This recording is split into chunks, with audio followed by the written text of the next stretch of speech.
अस्सलामुअलैकुम वरहमतुल्लाहि वबरकातुह। उम्मीद करता हूँ कि आप सभी लोग खैरियत से होंगे।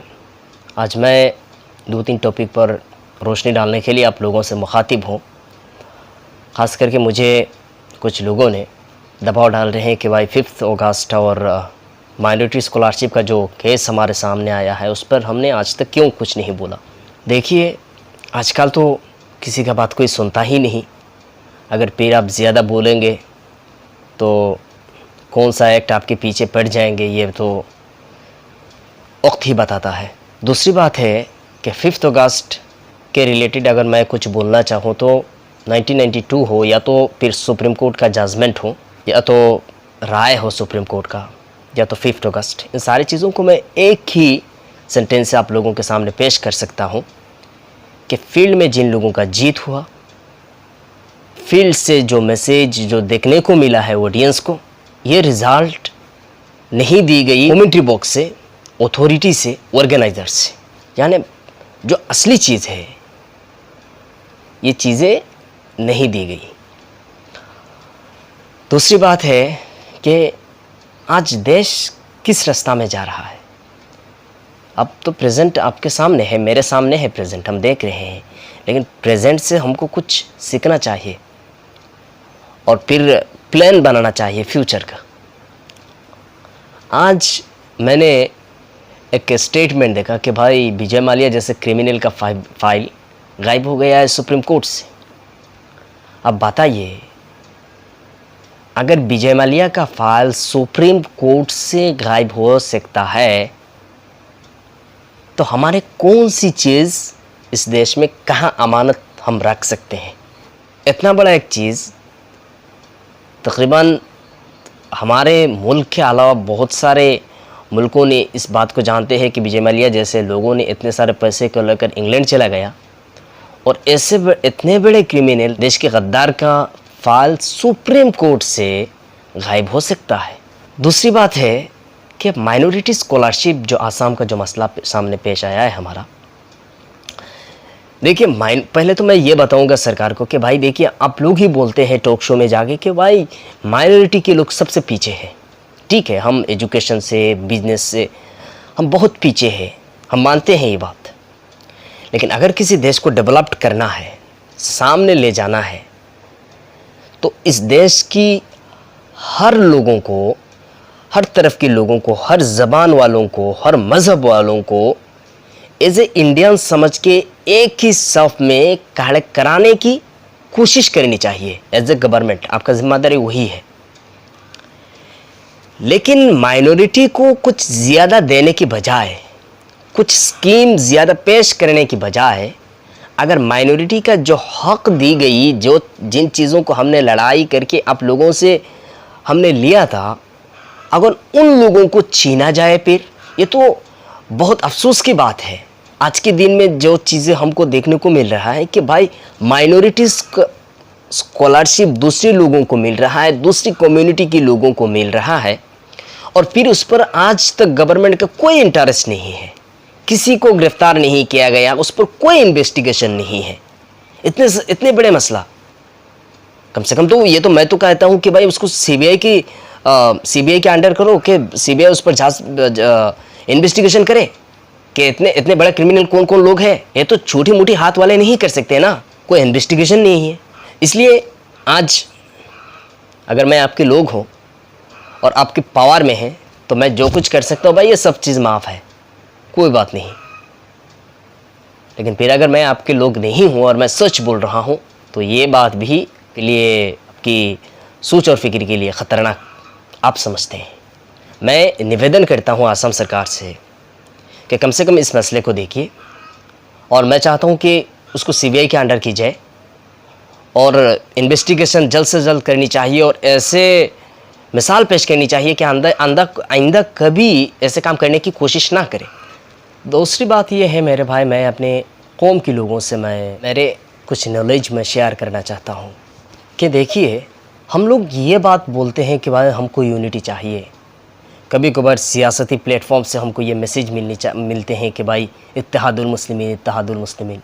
और हम भी जब किसी प्रोग्राम में बैठते हैं तो कहते हैं कि भाई देश को एक बनाओ, हम भी एक बने। ये एक एक का अल्फाज बहुत पॉपुलर है, लेकिन हम एक होंगे कैसे, ये थ्योरी हम जानने की कोशिश भी ही नहीं करते, और ना तो हम अपने को उस थ्योरी में उपयोग करने की, प्रयोग करने की कोशिश भी नहीं करते।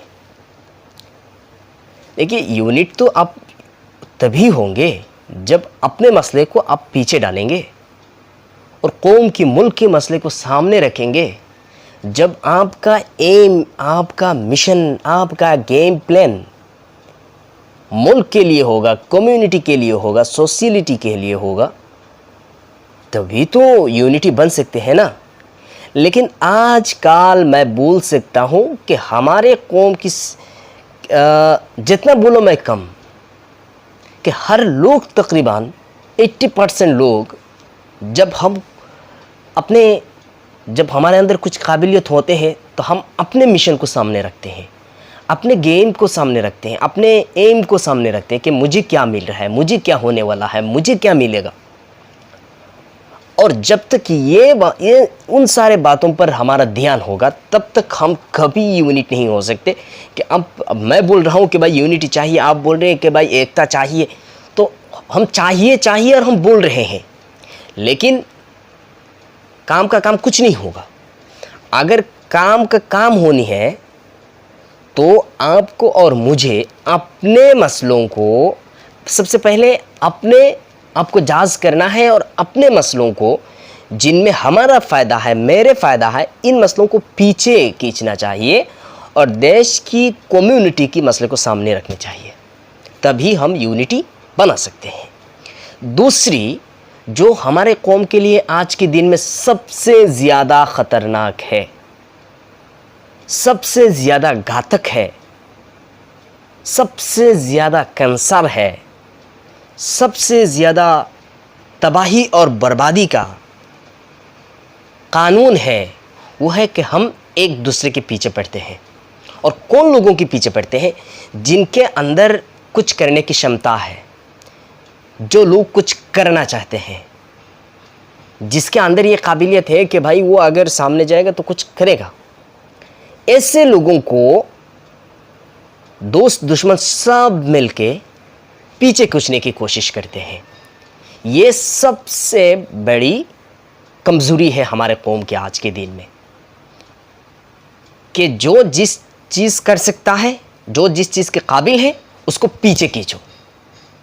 देखिए, उससे बड़ा जहालत और कुछ नहीं है। ये लोग, जिन लोगों ने ऐसा काम करते हैं, उनसे बड़ा अनपढ़, उनसे बड़ा जाहिल कोई नहीं है। क्योंकि मैं बोल रहा हूँ कि मेरा तकदीर हो या तो आपका तकदीर हो, अगर मैं आपको पीछे खींचने की कोशिश कर रहा हूँ तो आपका तो तकदीर मेरे हाथ में नहीं है, आपका तो गर्दन मेरे हाथ में नहीं है, आपका तो गर्दन उसी के हाथ में है ना, जिसने आपको पैदा किया। मेरा गर्दन उसी के हाथ में है जिसने मुझे पैदा किया। आप जब अल्लाह के हाथ में आपके और मेरे गर्दन है, यानी मेरे तकदीर, आपके तकदीर उसी की कुदरती हाथ में है, तो फिर हम एक दूसरे को पीछे खींचकर रोकने की जो कोशिश हम करते हैं, उसका बुनियाद क्या है? इसलिए ये जहालत ही छोड़ दीजिए। ना आपका नफ़ा होने वाला है, बल्कि आपका बहुत बड़ा नुकसान होने वाला है। क्योंकि आज अगर मैं आपको रोकने की कोशिश कर रहा हूँ, तो ये जो दुख खंडों में हमारा ऑटोबायोग्राफी लिखने वाला है ना, उन्होंने ये सब कुछ नोट कर रहे हैं और उसका जवाब देना पड़ेगा आपको। इसलिए कम से कम अगर आप किसी चीज़ के काबिल नहीं हैं, आपके समझ में नहीं आ रहा है क्या होने वाला है, तो आप रुक जाइए, लेकिन दूसरे को खींचने की कोशिश मत करिए। अगर आपके अंदर काबिलियत है, अगर आप समझते हैं मैं कुछ कर सकता हूँ, तो आप अपने स्टैंड से आप काम करने की कोशिश करिए, काम करके दूसरे को ओवरटेक करने की कोशिश करिए। ये जहालती मत करिए कि जो सामने जा रहा है उसको खींचकर मेरे पीछे में डालना, सिवाय मैं उसको ओवरटेक करूं। ओवरटेक करने की कोशिश करिए, खींचने की कोशिश बंद करिए। अगर आप करेंगे तो कौम का तो हालात देख रहे हैं ना, और बदतर होती चली जाएंगे। अब जैसे जाहिल लोगों की वजह से, और फिर कौम के हालात बहुत बदतर होगी। जो सिस्टम से आज चल रहे हैं ना, जिस अंदाज से जा रहे हैं ना, ये कहाँ पे जाके रुकेगा ये खुदा ही को मालूम है। लेकिन आपने आपका नुकसान कर रहे हैं मेरे भाई। इसलिए फाइनली चीज़ यही है कि यूनिटी ये ज़बान से बोलने से नहीं होगा। अपने मसला को पीछे रखिए और कौम के मसला को सामने ले आइए। 60 साल का ज़िंदगी है मेरे भाई, क्या करेंगे आप? मिनिस्टर बन जाएंगे, सीएम बन जाएंगे, क्या करेंगे? ये 60 साल का ज़िंदगी है, ठीक है ना। अगर 3 वक्त का रोटी मिल जाए तो वही काफ़ी है। और जिस चीज़ के लिए पैदा किया गया आपको, जिस चीज़ को वदियत कर दी गई है आपके दिमाग को पर, उन चीज़ों पर काबू रखिए और उनके इस्तेमाल के साथ सामने कैसे जाना है ये प्लान बनाइए, जिस डिपार्टमेंट में आप हो। हम ये बहुत सारे लोग पुकारते हैं लेक्चर में कि वातसिमू बिहब्लिल्लाहि जमीआ, वातसिमू बिहब्लिल्लाहि जमीआ।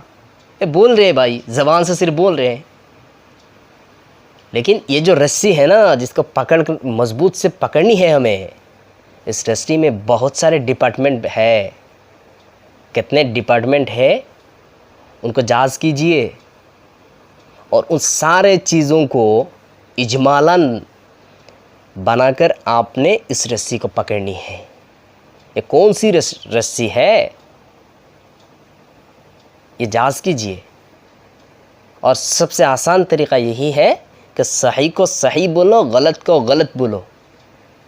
अपने फ़ायदे के लिए, नफ़ा उठाने के लिए ये मत करो कि भाई अब तो मेरे फ़ायदे की बात है। हमारे कौम के लोग आजकल ये भूल जाते हैं भाई कि जब हमारा मसला सामने आता है, मेरा कुछ नुकसान या तो नफ़ा का बात आते हैं तो सब कुछ हम भूल जाते हैं। छोड़ो ये कहाँ है कुरान और कहाँ है हदीस, कहाँ है नबी, सब कुछ छोड़ देते हैं पीछे।